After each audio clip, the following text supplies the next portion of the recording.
Hi everybody. So I apologize for that last video because, well, nothing really got done that you could see other than me taking out about 2 screws and then, effing off with my assistant for the day, showing him the ropes, and then building a little bit of the bench, which I didn't actually show anyone because it was off camera.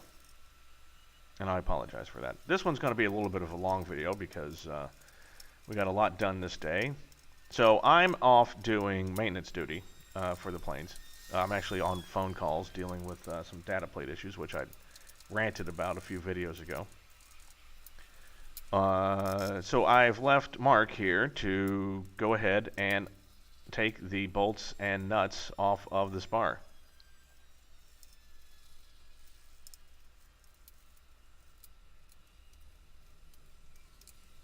And he found it to be very difficult, as you'll see, because it takes him a long time. I like how he puts his foot up on the bench. Just watch it a few times. I'm going to try to just rip this thing out. Yeah. There you go.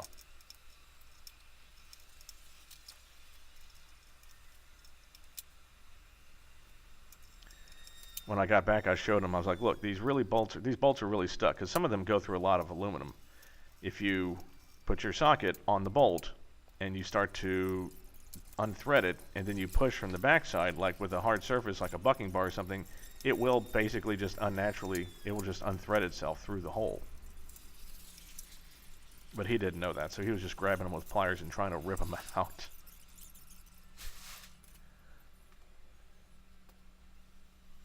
And then once again we go missing. Oh yeah. So I was taking him for lunch. So once you take that hardware off, make sure to save it because you're going to put it back on. Like I've said, it's for the ribs, for the front flanges of the ribs. After you take those out, we're just going to, the next very step, and the next 3 steps are what the remainder of the video is, which is cleco the ribs onto the spar, which makes me very happy. Then go ahead and you start to drill. You match drill, basically. You match drill all the number 40 holes. You match drill all the number 30 holes. You actually go ahead and, you final drill the 30 and the 40. You match drill number 12s. So all those bolts that you just took out are number 12 holes. And they don't exist in the front flanges of the ribs. Number 30 holes exist in the ribs already.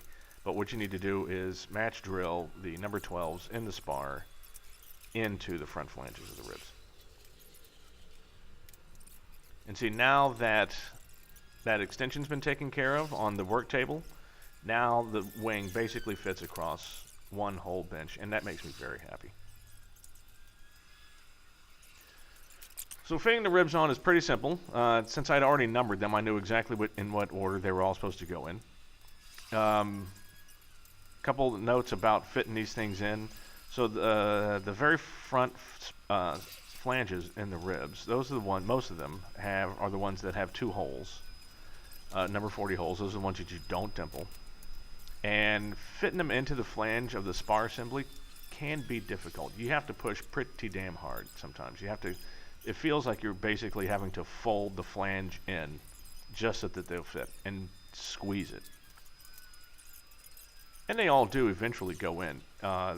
The only thing that worries me about that is I will be priming the contact surfaces of these ribs, and I'm worried that having to squeeze those in there, I mean, it's pretty tight. I mean, if I put any kind of thick, look at those ribs, isn't that pretty? If I put any kind of thick primer on those ribs, I don't think I'd be able to squeeze them in. And any thin primer, I'm afraid might just get rubbed off. So I'm not sure. I'm going to do a little research before that. That's a ways off anyway. So so like I said, you need to match drill the number 12 holes that correspond to where you put the nuts and bolts were previously through the spar. To make sure that the flanges of the ribs don't move, you have whoever's helping you hold a wood block on the back side of the flange. Now you can technically do it yourself, but since I had an assistant, it's fun to see him doing stuff. And now we're match drilling all the 30 holes between the flange and the spar.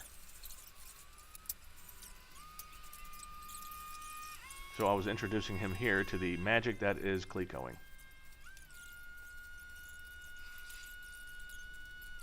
Now it also says to match drill the number 40 holes, but here's the thing. So the number 40 holes, those are the two in the front of the flange that I was talking about before. They don't get dimpled because this flange on the spar actually gets countersunk instead.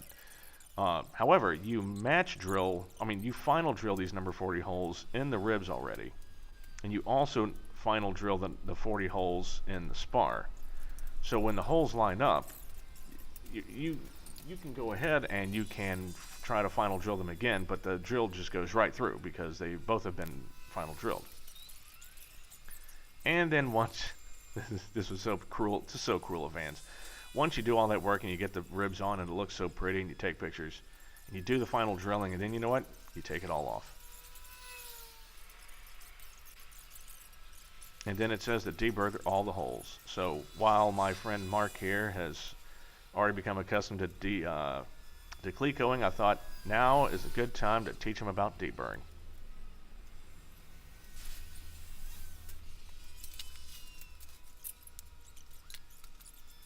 While he's doing that, our oil supply guy showed up, dropped off a couple of cases, and took an empty barrel or two.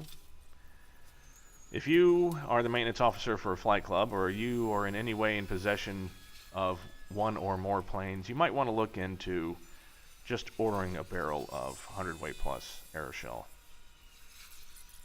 It basically has a shelf life of forever, and you'll save at least $1 a quart.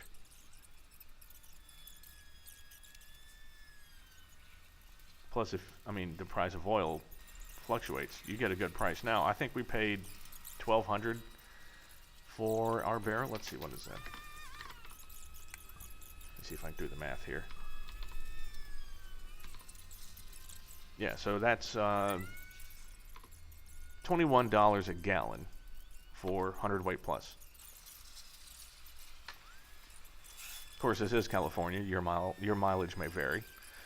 When I was back home in the South just a couple of weeks ago, the price of gas was $2.08. It's $2.99, the cheapest place I can get it around here.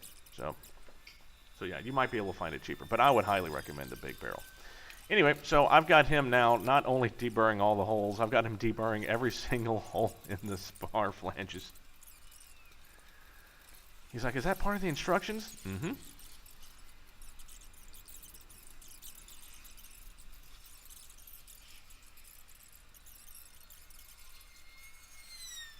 So anyway, he deburrs all of these. I think next up after this, I don't even know. I got to look at the instructions. So after this, we'll do there's going to be a bunch of drilling. I actually had to order a drill bit because I don't have it yet. It's for a lot of snap bushings and stuff like that, but I won't be putting those in because I've got to prime everything first. So yeah, after this will just be, actually what it will be, there will be about 3 or 4 videos straight of me deburring the rest of those ribs because I do all the straight edges. I haven't done any of the edges or the holes or any of the flanges yet, so I've got to do all of those, and then I've got to scuff and prime, and I'll have to do all of that. And then it will be, hopefully, some construction. So, yeah. It's all coming together, slowly. Anyway, hope everyone had a good new year, and I will see you soon.